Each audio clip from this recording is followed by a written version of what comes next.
From KPRC2, this is Houston Newsmakers with Cambrell Marshall. And good morning and welcome to Houston Newsmakers with my special guest, Alexandra Del Moral Mealer, the Republican candidate for Harris County Judge. Good morning to you. Well, thank you for having me on. It's great to have you on. Tell me a little bit about yourself. You haven't aspired to be a politician all your life, have you? No, pretty far from it. So started my career at West Point. I think that really was probably one of the most foundational shaping experiences for me because you leave that institution certainly with a service mindset. Mm-hmm. And so upon graduating West Point, had the opportunity to deploy to Afghanistan, led a platoon of EOD or bomb techs. Mm-hmm. So I served in the Army bomb squad and then had my first real experience probably early in my 20s, 600 to 800 people. How do you go into this large organization and try to fix it? Mm-hmm. So that was a pretty broken organization and had that experience, and then went off to grad school, completed my JD MBA from Harvard, and at that point, when I left the Army, it was 2012, and my husband and I quite literally looked at the map, said, where do we want to start a career, start a family? And Houston jumped off the page, and so spent the last 6 years working investment banking downtown Houston, and have a couple of toddlers. And yeah, we were chatting about that earlier, the toddler thing. People don't, campaign, go home, fold clothes. Yep.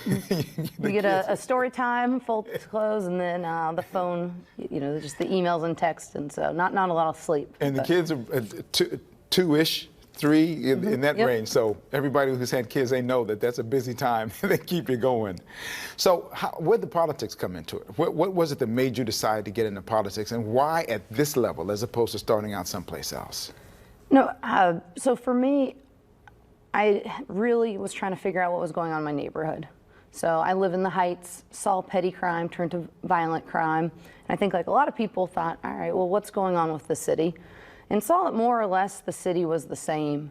And then I looked at the county, and that's really where it was almost an aha moment, but just how much it had really transformed. And, we spoke that, when I met with Judge Ed Emmett, I was pretty honest that, I hadn't watched the county closely my first few years. I was building my career in the private sector, family, and what I would say is when the trains run on time, didn't realize what a luxury it was that no one needed to focus on the county.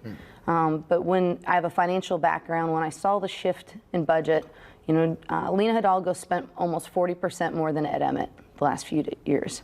And so to constantly hear, that we don't have resources that law enforcement needs, but then to go into the budget and to just see this explosive growth, I walked away saying like, wow, this is actually very fixable.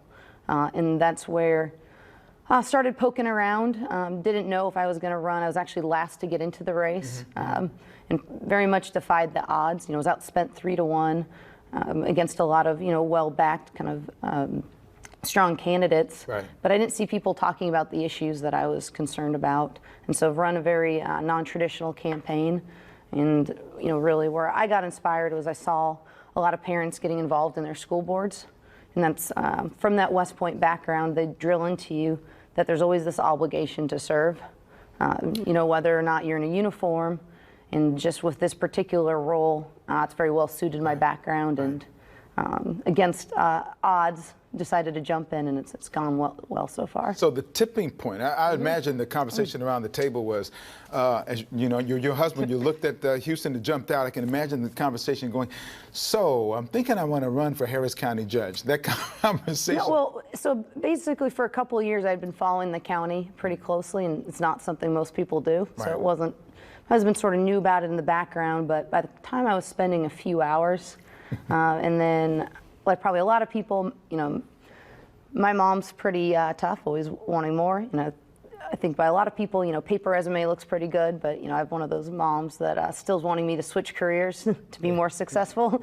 And so when she finally said, like, you should consider running, I was like, I think this might be the first compliment my mom has given me on the career. So when I got the green light to take a look, but it was interesting because people were pretty aggressive about not wanting me to run in the Republican side. Wow. And that really bothered me, that why can't you just be a resident and get in to a race? As opposed to a politician who's been around for a long time. And go through whatever screening, process ahead of time. Right. Why not, if you have ideas that you're fired up about, try to. So was not intimidated when people, one of the screening tests they always say is, well, how much money have you raised, can you raise? I was like, well, I don't know.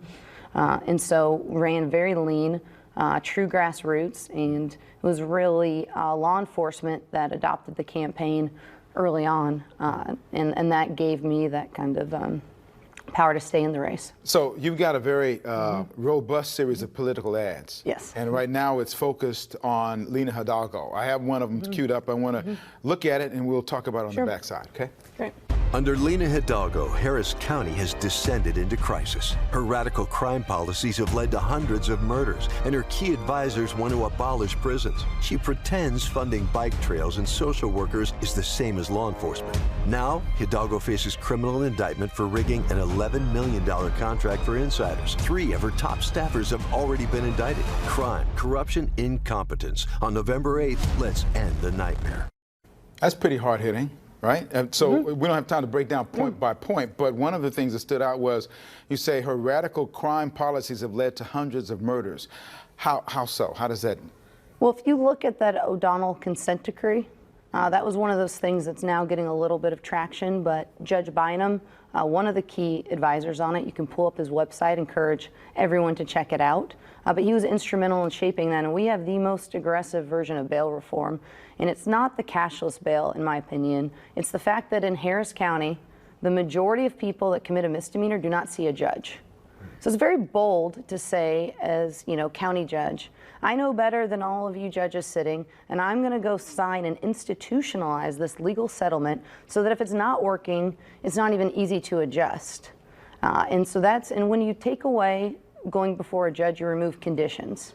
So there's a lot of things besides putting somebody in jail that bonds are helpful for. You can require substance abuse treatment, monitoring, but when you require immediate release, which is what this O'Donnell settlement did, it means it's quite literally a revolving door. So the question then becomes where the murders come in, because most of these are, people.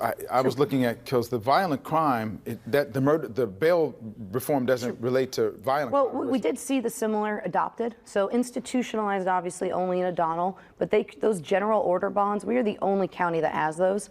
And until the state legislature went back and fixed it, you can pull up on the county's jail dashboard. For bonds, we had a significant amount of general order bonds for felonies, and that's finally just stopped. But that same mentality of you don't need to see a judge, we just have a charge-based system. And if you look at those, there's roughly now 700 people out on murder, charges, warrants.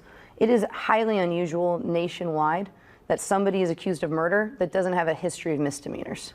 So the problem is if you make misdemeanors no consequences, and no consequences even being you don't even see a judge, because there's a gravity to going to a judge and saying this is a warning, it escalates the behavior. And so there is a relationship to the number of misdemeanors that are happening in Harris County and then what follows.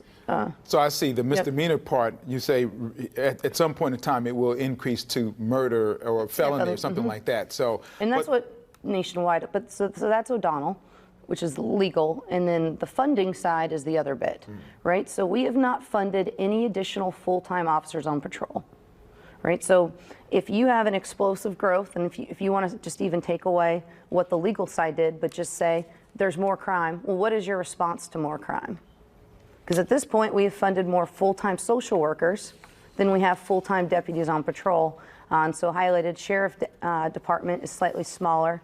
And if you look at all of those things, it's pretty significant growth at the scale, right? So you'll get a few million for court backlog, right? A few million for overtime, but then 50 million for environmental redesign. That's a priority shift. So your thing is basically that you just need more for law enforcement at this point, that's going to help make the difference. Full criminal justice system. So a law enforcement, including the prosecutor's office. So Kim Ogg in 2019 said, I need more DAs.